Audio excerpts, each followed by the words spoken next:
With the continued discussion that the New York Mets are going to need more offensive production down the stretch of this season from the center field position, we have a brand new report to discuss surrounding the Mets trade market as it pertains to one center fielder that the Mets have continuously been linked to over the past several years, and that is Luis Robert Jr. Before we fully get into this video, please do smash those thumbs up buttons, subscribe to the channel for more Mets trade target videos and streams all the way through the end of July when the MLB trade deadline ends, and all the other content that we do on this channel. I appreciate it. And comment your thoughts and opinions down below. Now, this was a report that was released by New York Post's very own John Heyman, and I don't pay for the New York Post. I basically saw a screenshot of what this report said, stating that there are 8 teams that are interested at this moment in looking at Luis Robert Jr. The White Sox are actively getting interest, teams calling them up, seeing what it would take to get Robert Jr. at this deadline.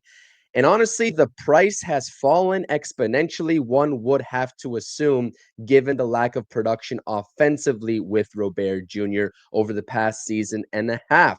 And we'll get into some of the numbers here in just a second, but just for your awareness, as you all watch this video, ladies and gentlemen, the Mets were name dropped along with the Phillies, Padres, Royals, and Dodgers in the likes of this trade market for Luis Robert Jr. So clearly there is still some interest from David Stearns and the New York Mets to go ahead and take a chance on Luis Robert Jr. Now, let's get into the outlook here again. Like I said, it hasn't been great. He is a former All-Star, one-time All-Star in the past 6 seasons of his tenure in a White Sox uniform back in 2023, where he had a fantastic season. And everything has been going wrong for him at the plate and also injury-wise ever since then. As you can take a look at the respective numbers from 2024 in the totality of that season, as well as the first half of this 2025, it has not been pretty. And you can take a look at the text that's highlighted in red and also take a look at a Savant page, which doesn't have much red other than the defense. And he is a great defender and he is speedy. He's got range and he's got a good arm. So if the Mets were to do this and they were to platoon both Tyrone Taylor and Luis Robert Jr., that wouldn't really be that much defensive drop off as opposed to putting a guy like Jeff McNeil in center field to prioritize his bat over a guy like Tyrone Taylor if the Mets weren't going to go get a center fielder at this trade deadline. But looking at the numbers in red here at the bottom of your screen to my left, directly to my left, the strikeout percentage, he is consistently a 30 plus percent strikeout rate guy. And as I mentioned with other players in this league, like Eugenio Suarez or Mark Vientos or Francisco Alvarez, I don't mind high strikeout rate guys as long as they are putting the ball over the fence consistently. And thus far into the past season and a half, Luis Robert Jr. has failed to do so. He does have 9 home runs this season, only finished with 14 last season. And you just got to wonder what type of player and what type of hitter he is going to be. Now, in all fairness to Luis Robert Jr. and every single other White Sox player, I do understand that the White Sox organization is an absolute shambles, and it's probably not the most appealing to put a White Sox uniform on every single day and be motivated to go out there and play at your best. I will say that. But you still have to be able to go out there and showcase yourself. And posting the OPS numbers that he has in 2024 and so far in 2025 is not encouraging, let alone looking at the batting average. And I mentioned the injuries are a concern with Luis Robert Jr. as he has played 79 games this season and only 100 games last season.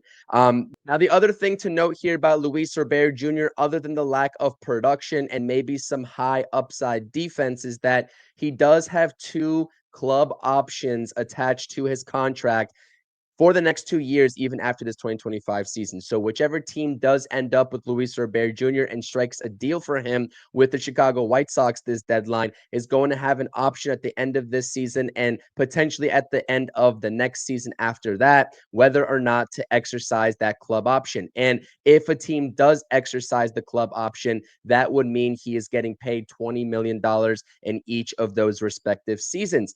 Not too bad. I would say definitely a little bit of an inflated number given the production that we've seen recently from Luis Robert Jr., but that could turn into a steal if he's able to turn it around. But the overarching question still remains. If he has a change of scenery, is he going to be able to turn it around? Would he benefit potentially from being a platoon type player instead of an every single day player? And I've mentioned my disdain for platoons in the outfield and in the DH spot time and time again. This would essentially be a younger version of Starling Marte with a similar contract value. Is this something that the New York Mets want to repeat? I would have to think the answer is no, but it's still intriguing, and I'm still trying to find out the answer of why the Mets remain interested. So I did some digging. And given that this team, and we always talk about this aspect of the New York Mets organization, how in love they are with the lefty righty splits, I decided to take a look at Luis Robert Jr.'s splits for the 2025 season thus far. And wouldn't you know it, this is probably why the Mets are interested. In a platoon type of role, he could be a viable candidate to be in the lineup on a consistent basis against left-handed pitching, because that is the one thing that he has excelled at in this 2025 season. You can take a look at the numbers versus left-handed pitching versus right-handed pitching. The right-handed pitching up at the top of your screen to my left is not good. He is not good right on right, but he becomes a lot more respectable, especially with the OPS numbers and the on-base percentage. He is getting on base at a above 400 clip against lefties, and he has an 886 OPS against lefties this season. No wonder the New York Mets and other teams are interested. Now, that's not to say that's enough for me to say, oh, we definitely need to go get Luis Robert Jr., but just trying to give you all a little bit of a background context of what David Stearns and this front office might be thinking analytically by still remaining interested and engaging the White Sox for a potential trade. You all let me know what you think. Again, I don't think he's going to move the needle for the Mets this season. I don't think a guy like Cedric Mullins would move the needle either. There's a handful of bats on this market that teams are willing to trade that will move the needle for this lineup to go ahead and be a championship caliber lineup. I don't think Luis Robert Jr. is one of them, but if you disagree, let me know in the comments section. And I'll also link the video that I made previously a couple of months ago talking about a potential Luis Robert acquisition down in the description down below. That was back when the season was first starting, and there was question marks surrounding Starling Marte and his status on the team. And you will be able to tell if you go check out that video that my tone was a lot more optimistic that he would have a bounce back season, and he's not proving that to be the case. So again, Mets fans, I definitely appreciate you all being here on the True Mets Talk podcast. Subscribe for more of this type of content, more breakdowns of trade, target, acquisitions, potentially, and smash those thumbs up buttons on the channel. It definitely helps me out. I definitely appreciate it. Until next video, peace.